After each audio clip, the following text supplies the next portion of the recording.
নমস্কার বন্ধুরা, তোমাদের সকলকে স্বাগত জানাই তোমাদের নিজস্ব চ্যানেল সনাতনী শ্রাবণী চ্যানেলে। একবার শ্রী রামকৃষ্ণ অপ্রকট হওয়ার পর শ্রীশ্রীমা প্রায় ৯ মাস কামার পুকুরে দুঃখে কষ্টে নিঃসঙ্গ জীবনযাপন করতেন। সেই সময় তিনি একদম একা একা বসে ভাবছিলেন যে ছেলে নেই, কিছু নেই, তার কি হবে। আমরা আগেই উল্লেখ করেছি, শ্রী রামকৃষ্ণ সে সময় একদিন শ্রীমাকে দেখা দিয়ে বলেছিল, ভাবছ কেন? তুমি একটি ছেলে চাচ্ছ, আমি তোমাকে এই সব রত্ন ছেলে দিয়ে গেলুম। কালে কত লোক তোমাকে মা মা বলে ডাকবে। শ্রী রামকৃষ্ণের শ্রীমুখের বাণী তো মিথ্যে হওয়ার নয়। সত্যি সত্যি অগণিত সন্তান শ্রী শ্রী মাকে মা বলে ডাকতেন এবং সেই সন্তানেরা শ্রী শ্রী মায়ের মাতৃস্নেহ পেয়ে ধন্য হয়েছিলেন। আজও তার অগণিত সন্তান তাকে মা বলে ডাকে এবং ভবিষ্যতেও ডাকবে। শ্রী শ্রী রামকৃষ্ণের ত্যাগী সন্তানদের সন্তান বলে গ্রহণ করে তাদের ভবিষ্যৎ দেখার ভার নিয়েছিলেন, কিন্তু তবু তিনি একটিও সন্তান নেই বলে কেন আক্ষেপ করলেন? কামারপুকুরে প্রতিকূল পরিবেশে নিঃসঙ্গ জীবন কাটানোর সময় শ্রী রামকৃষ্ণের ত্যাগী সন্ন্যাসীরা কোনো খোঁজ নেননি বলেই তিনি এই আক্ষেপ করেছিলেন। কিন্তু কামারপুকুরের তৎকালীন সমাজ ব্যবস্থায় শ্রী রামকৃষ্ণের ত্যাগী সন্তানদের পক্ষে কামারপুকুর গিয়ে শ্রীমায়ের দেখাশোনা করার বোধ হয় সম্ভব ছিল না, কারণ তারা শ্রী রামকৃষ্ণের ত্যাগী সন্তানেরা যখন কামারপুকুরে তার দুঃখ দারিদ্র্যের কথা জানতে পেরে তাকে কলকাতায় নিয়ে আসার বন্দোবস্ত করেন, তখন প্রশ্ন উঠেছিল শ্রী শ্রী মায়ের কলকাতায় তাদের কাছে যাওয়া ঠিক হবে কি না। স্বামী গম্ভীরানন্দ লিখেছিলেন তার বইয়ে যে শ্রী শ্রী মা বলেছিলেন, ঠাকুর চলে যাওয়ার পর আমার যখন এখানে আসার কথা হলো, তখন শ্রী শ্রী মা কিন্তু কামারপুকুরে। ওখানকার অনেকেই বলতে লাগলো, ও মা, এইসব অল্প বয়সের ছেলে তাদের মধ্যে গিয়ে কি করে থাকবে? আমি তো মনে মনে জানি যে এখানেই থাকব, কিন্তু তবুও সমাজ কি বলে একবার শুনতে হয়।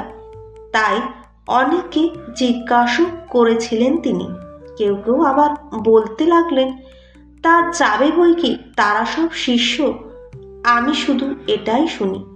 পরে আমাদের গায়ে এক বৃদ্ধা বিধবা আছেন, তিনি ভারী ধার্মিক ও বুদ্ধিমতী বলে সকলে তার কথা মানে। আমি তাকে আবার জিজ্ঞাসা করলাম, তুমি কি বলো, বলো তো দেখি। তিনি বললেন, সে কি গো, তুমি অবশ্যই যাবে, তারা তোমার শিষ্য, তোমার ছেলের মতো। এ কি একটা কথা? যাবে বই কি, যাবে। তাই শুনে তখন অনেকে যাবার মত দিল। তখন তিনি কলকাতায় এসেছিলেন। অবশ্যই একথাও তাদের মনে রাখতে হবে যে শ্রী রামকৃষ্ণের মহাসমাধির পর তার ত্যাগী সন্ন্যাসীরা সন্তানের স্বভাবতে শোকাতুর হয়েছিলেন এবং তপস্যার উদ্দীপনায় বিভিন্ন জায়গাও তিনি ছড়িয়ে পড়েছিলেন তার শিষ্যগণেরা। স্বামী শারদানন্দ দীর্ঘদিন শ্রী শ্রী মায়ের সেবা করেছিলেন এবং তিনি পরবর্তীকালে বলেছেন, আমাদের এ ধারণা তখন ছিল না যে মার নুনটুকু জোটে না।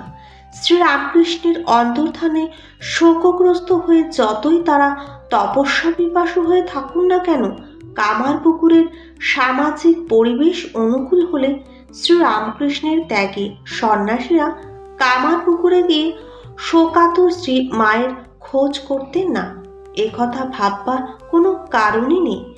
স্বামী গম্ভীরানন্দ তার বইয়ে লিখেছিলেন, ত্যাগী সন্ন্যাসীরা প্রথমাবক্তি শ্রীমাকে জগদম্বা জ্ঞানে ভক্তি শ্রদ্ধা করতেন এবং তাকে সহৃদয়ে স্থানপূর্বক ভক্তি অর্ঘ্য প্রদান করেছিলেন। কিন্তু স্বামী নিরঞ্জনানন্দ ছাড়া অন্যান্য ত্যাগী সন্ন্যাসীরা শ্রী শ্রী মায়ের প্রতি তাদের মনোভাব বাইরে প্রচার করতেন না। স্বামী নীরজানন্দ নিজে যা বিশ্বাস করতেন তা অকুতোভয় সবার মধ্যে প্রচার করতেন। তার এই প্রচারের ফলে সে সমস্ত গৃহভক্তি শ্রীশ্রীমাকে শুধুমাত্র গুরুপত্নী বলেই কিন্তু ভাবতেন। তাদের মধ্যে অনেকেই শ্রীশ্রীমায়ের স্বরূপ কিছুটা উপলব্ধি করে ফেলেছিলেন। সেই সম্পর্কে গিরিশ ঘোষ বলেছিলেন, আমারই কি আগে মাকে মানতুম, পরে নিরঞ্জন আমাদের চোখ খুলে দিয়েছিল। শ্রীরামকৃষ্ণের ত্যাগী সন্ন্যাসীরা শ্রীশ্রীমাকে কি দৃষ্টিতে দেখতেন এবং তাকে কতটা সম্মান করতেন, এখন সেটি বলবো। এখন স্বামী বিবেকানন্দ শ্রীশ্রীমাকে দর্শনের জন্য বেলুড় মঠ থেকে উদ্বোধনে যাওয়ার আগে গঙ্গা স্নান করেও তৃপ্তি না হয়ে সেবককে তার গায়ে গঙ্গা জল ছিটে দিয়ে বলেন, ব্রহ্মচারী অক্ষয় চৈতন্য লিখেছিলেন স্বামীজি নৌকায় করে হরি মহারাজের সঙ্গে শ্রীশ্রীমাকে দর্শন করতে গিয়েছিলেন। স্বামীজি বারবার গঙ্গা জল পান করতেন দেখিয়া হরি মহারাজ বলে উঠল, ঘোলা জল বারবার খাচ্ছ কি, শেষকালে সর্দি টর্দি হয়ে যাবে। স্বামীজি বলে, না ভাই, ভয় করে, আমাদের তো মন, মার কাছে যাচ্ছি তাই ভয় হয়। স্বামীজি ভারত ভ্রমণ যাওয়ার আগে শ্রীশ্রীমায়ের অনুমতি প্রার্থনা করতে গিয়ে বলেছিলেন, মা যদি মানুষ হয়ে ফিরে আসতে পারি তবেই আবার আসবো, নতুবা আর আসবো না। শ্রীশ্রীমা বলেন, সে কি? তখন স্বামীজি বলেন, না না, আপনার আশীর্বাদে শীঘ্রই ফিরে আসব। সে কি? এই প্রশ্নটির মধ্যে দিয়ে শ্রীশ্রীমা স্নেহের সন্তানটির প্রতি তার ব্যাকুলতা প্রকাশ করেছিলেন। স্বামীজি তা বুঝতে পেরে শ্রীশ্রীমাকে শীঘ্রই আসব বলে আশ্বস্ত করেছিলেন। এখানে উল্লেখ্য, চিকাগোতে বিশ্ব ধর্ম সম্মেলন যাওয়ার আগে স্বামীজি শ্রীশ্রীমায়ের কিন্তু অনুমতি নিয়ে গিয়েছিলেন। ত্যাগী সন্ন্যাসীরা শ্রীশ্রীমাকে কলকাতায় নিয়ে আসার পর তার কোনো নির্দিষ্ট থাকার জায়গা ছিল না। স্বামীজি সেই জন্য খুবই দুঃখিত ছিলেন। তাই বেলুড় মঠে জমি কেনার পর স্বামীজি শ্রীশ্রীমাকে সেই জমিতে এনে একটি চেয়ারে বসিয়ে সাষ্টাঙ্গে প্রণাম করেছিলেন। তোমাকে তোমার নিজের জমিতে এনে এখন আমি হাঁপ ছেড়ে চারিদিকে ঘুরে বেড়াবো। সেদিকে শ্রীশ্রীমা হৃষ্টচিত্তে সব ঘুরে ফিরে দেখেন এবং সেখানে ঠাকুরের পূজার ভোগ দেন।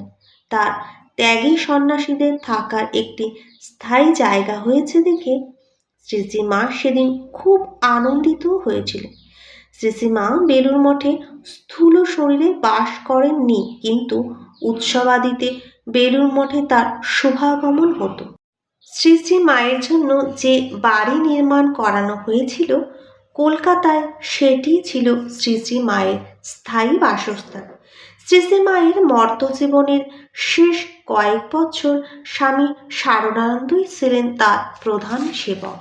স্বামী বিবেকানন্দ বেলুড় মঠে প্রথমবার যে দুর্গোৎসবের আয়োজন করেছিলেন, শ্রীশ্রীমা সেই উৎসবে যোগদানের জন্য পূজার কয়েকদিন নীলাম্বর বাবুর বাড়িতে ভাড়া বাস করতে।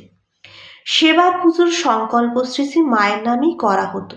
স্বামী গম্ভীরানন্দ লিখেছিলেন, মায়ের সেবক কৃষ্ণলাল মহারাজ এই পূজকের আসন গ্রহণ করেছিলেন আর তন্ত্রধারকও হয়েছিলেন। স্বামী রামকৃষ্ণানন্দজির পিতা শ্রীযুক্ত ঈশ্বরচন্দ্র চক্রবর্তী স্বামীজি শ্রী মায়ের হাত দিয়ে তন্ত্রধারকের 25 টাকা প্রণামী দেওয়াই ছিলেন। স্বামী বিবেকানন্দ একদিন শ্রীমাকে বললেন, মা, আমার আজকাল সব উড়ে যাচ্ছে, সব দেখছি উড়িয়েই যায়। শ্রীশ্রীমা হেসে বললেন, দেখো দেখো, আমাকে কিন্তু উড়িয়ে দিও না। স্বামী বিবেকানন্দ তখন শ্রীমাকে বললেন, মা, তোমাকে উড়িয়ে দিলে থাকি কোথায়? যে জ্ঞানে গুরু পাদপদ্ম উড়িয়ে দেয় সে তো অজ্ঞান। গুরু পাদপদ্ম উড়িয়ে দিলে জ্ঞান দাঁড়ায় কোথায়? এরপর মা বললেন, জ্ঞান হলে ঈশ্বর টিশ্বর সব উড়ে যায়। মা শেষে দেখে মা আমার জগৎ জুড়ে সব এক কথায় হয়ে দাঁড়ায়। এ তো সোজা কথা।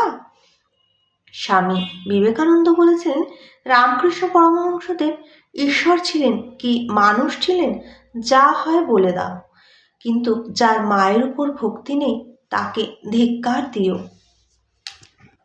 স্বামী বিবেকানন্দ একদিন মাকে প্রণাম করে বলেছিলেন, মা, এইটুকু জানি তোমার আশীর্বাদে আমার মতো তোমার অনেক নরেনই উদ্ভব হবে, শত শত নরেন উদ্ভূত হবে, কিন্তু সেই সঙ্গে এও জানি তোমার মতো মা জগতে এই একটি, আর দ্বিতীয় নেই।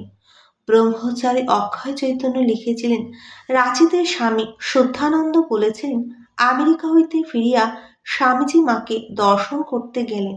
মা স্বামীজির গুণকীর্তন করিয়া কহিলেন, তুমি যা করেছ এমনি আর কেউ করেনি। স্বামীজি কহিছিলেন, এসব কি ছাইপাশ বলছো? এসব আমি করেছি, তুমি করেছ। তুমি ইচ্ছে মাত্র আমার মতন লাখো বিবেকানন্দ তৈরি করতে পারে আমি জানি না। মা তখন হাসিতে লাগলেন। ভিডিওটি এখানে শেষ করলাম। ভালো লাগলে অবশ্যই কমেন্টের মাধ্যমে জানাবেন। লাইক, শেয়ার, সাবস্ক্রাইব করে পাশে থাকার অনুরোধ করছি। নমস্কার।